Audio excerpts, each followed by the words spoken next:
But is it finger licking good?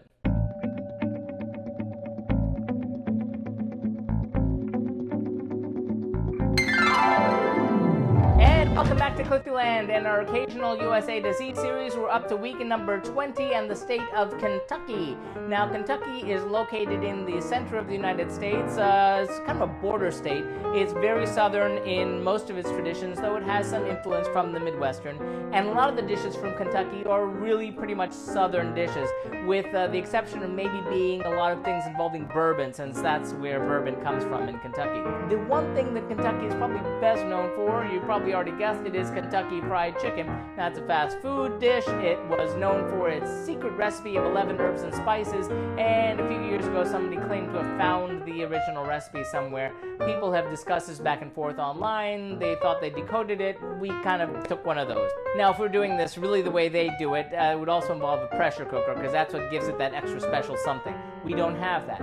And again, otherwise it would just be fried chicken. So what I decided to do this time to mix things up is to use the air fryer this time. We just got it and I wanted to do it a little healthier, and I really kind of hate deep frying because it's such a mess. So we're going to give that a shot. Let's take a look and see what goes into that recipe. For our faux Kentucky Fried Chicken, we'll need 1 chicken cut into pieces, or assorted chicken parts. And for the 11 herbs and spices recipe, 2 cups of white flour, 2 eggs, 2/3 of a tablespoon of salt, 1/2 of a tablespoon of thyme, 1/2 of a tablespoon of basil, 1/3 of a tablespoon of oregano, 1 tablespoon of celery salt, 1 tablespoon of black pepper, 1 tablespoon of dried mustard, 4 tablespoons of paprika, 2 tablespoons of garlic salt, 1 tablespoon of ground ginger, and 3 tablespoons of white pepper. This looks deceptively simple.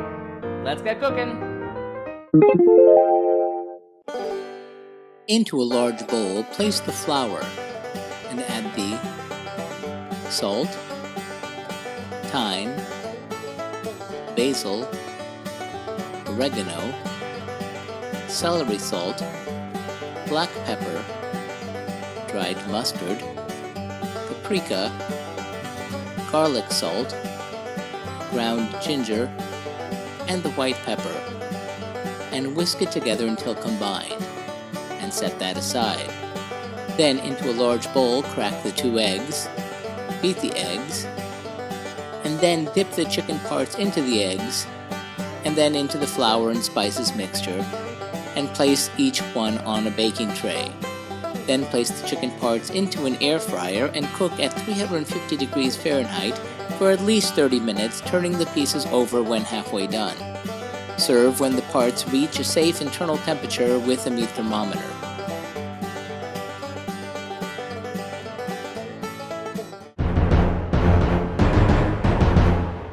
How did that go? Well, yee-haw, it was great. I don't know if it was finger-licking good because it really wasn't quite like the original, and it did take me 2 different times to get it the way I thought it should be. It wasn't exactly like you would imagine because it didn't have that delightful, crust on top, but it did have nice flavors of it, and they did kind of seep through. It worked out rather nicely, although it took quite a while to use that many pieces of chicken in the air fryer. More like 40 minutes than the 30 minutes I thought. Still, really great. Gonna give the Kentucky Fried Chicken 4 out of 5 globes. Really tasty, and rather quick too, so that's a plus. Well, sorry it's been so long between states. A lot of things been going on. We're in our new kitchen here. We moved. The world's been turning upside down. But we're gonna try to keep going with this eventually when we come to this next state, when we do the food of Louisiana. See you then. And remember, if you'd like to see our streams live when they happen, follow us on Periscope or Facebook Live. Like and subscribe to be advised when these videos are posted. If you have any thoughtful feelings or helpful suggestions about the food that we're cooking, sound off in the comments. Remember, links to the original recipes, remember these aren't my recipes, are found in the About section. And tune in next time. Thanks for watching and happy eating!